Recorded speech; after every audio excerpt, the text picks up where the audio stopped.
Hi everyone, welcome to pigeon education. ఈ వీడియోలో మనం ఏం చూద్దామంటే, ఏదైతే డిగ్రీ 4th సెమిస్టర్ వాళ్ళకి జరగనున్నటువంటి ఆబ్జెక్టివ్ ఓరియంటెడ్ జావా ప్రోగ్రామ్ గురించి అయితే మాట్లాడదాం, యూజింగ్ జావా అనే దాని గురించి.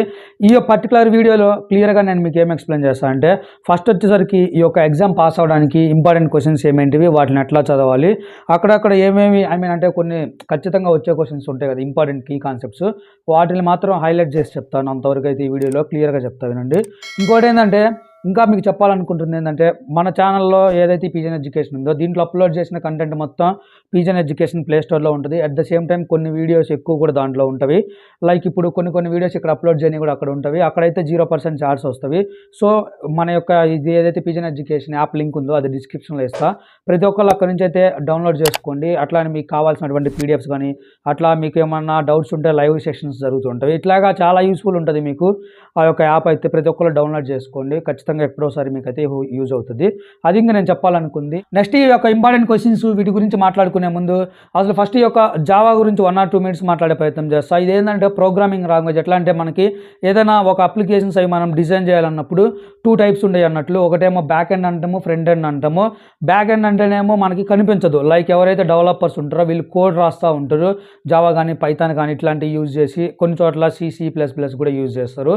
సో ఇదేమో బ్యాక్ ఎండ్ కిందకు వస్తుంది. అంతా మనకి ఎగ్జిక్యూషన్ అయిన తర్వాత ఏదైతే మన హ్యూమన్ ఐకి విజిబుల్ ఉంటుందో అదేమో ఫ్రంట్ ఎండ్ అంటాము. వీటిలలో వచ్చేసరికి మనం CSS వాడుతుంటాము, HTML కానీ ఇట్లాంటివి లుక్ అండ్ ఫీల్ కోసం వాడుతుంటాము.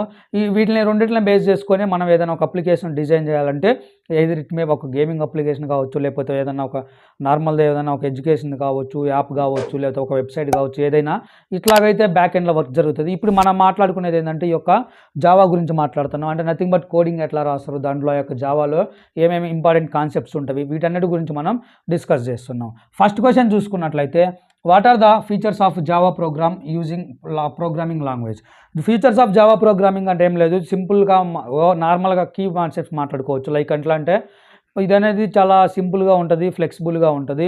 వరల్డ్ వైడ్ అంటే ఇప్పుడు ఎక్కువ కమ్యూనికేషన్ అంటే ఎక్కువ టెక్నాలజీ పరంగా ఇప్పుడు జావా అయితే ఎక్కువ ప్రిఫర్ చేస్తున్నాను. కానీ ఇట్లా వాటిలలో కొన్ని ఇంపార్టెంట్ కాన్సెప్ట్స్ లైక్ స్ట్రింగ్స్ కానీ, అరేస్ కానీ ఇంపార్టెన్స్ ఉంటుంది. JVM మిషన్ గురించి ఇట్లా మనం మాట్లాడుకునే లోపల ఏదైతే మాట్లాడుతామో దాని గురించి మొత్తం బ్రీఫ్గా, అంటే షార్ట్ కట్స్లో బ్రీఫ్గా కనుక ఎక్స్ప్లెయిన్ చేయగలిగినట్టు చాలు, ఫస్ట్ క్వశ్చన్ అయితే అయిపోతుంది.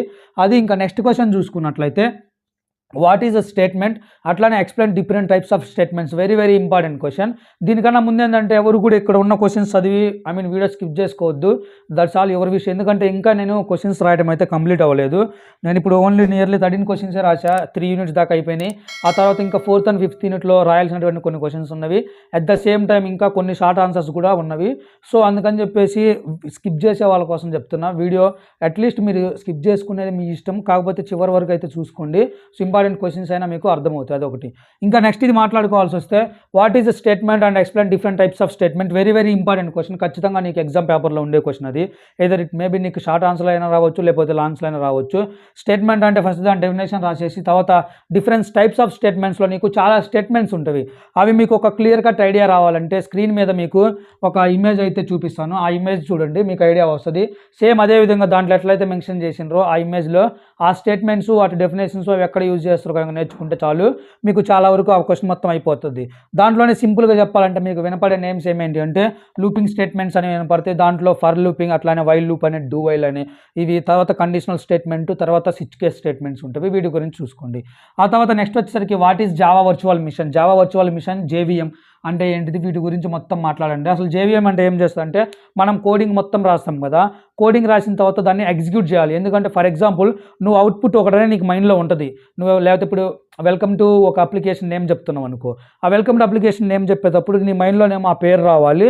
అట్లాంటిదని నువ్వు బ్యాక్ ఎండ్లో దాని కోడ్ రాస్తావు. కోడ్ మొత్తం రాసిన తర్వాత ఆ నేమ్ రావడం కోసం నీకు ఇన్ బిట్వీన్ మధ్యలో బ్రిడ్జ్లా ఉండేదేమో ఈ యొక్క JVM, జావా వర్చువల్ మిషన్. ఇదే మనకి ఎగ్జిక్యూషన్ ప్రాసెస్లో హెల్ప్ అవుతుంది. సో అది ఇంకా రిమైనింగ్ వీడియో, ఇక్కడ నుంచి మీరు రిమైనింగ్ వీడియో కనుక చూడాలనుకుంటే ఏదైతే కింద డిస్క్రిప్షన్లో ఉన్న వీడియో లింక్ అయితే ఇస్తాను. అంటే అది మన ఓన్లీ మన పీజన్ ఎడ్యుకేషన్ యాప్లో మాత్రమే అప్లోడ్ చేయబడింది. అక్కడ నుంచి వెళ్ళి మీరు చూసుకోవచ్చు. అది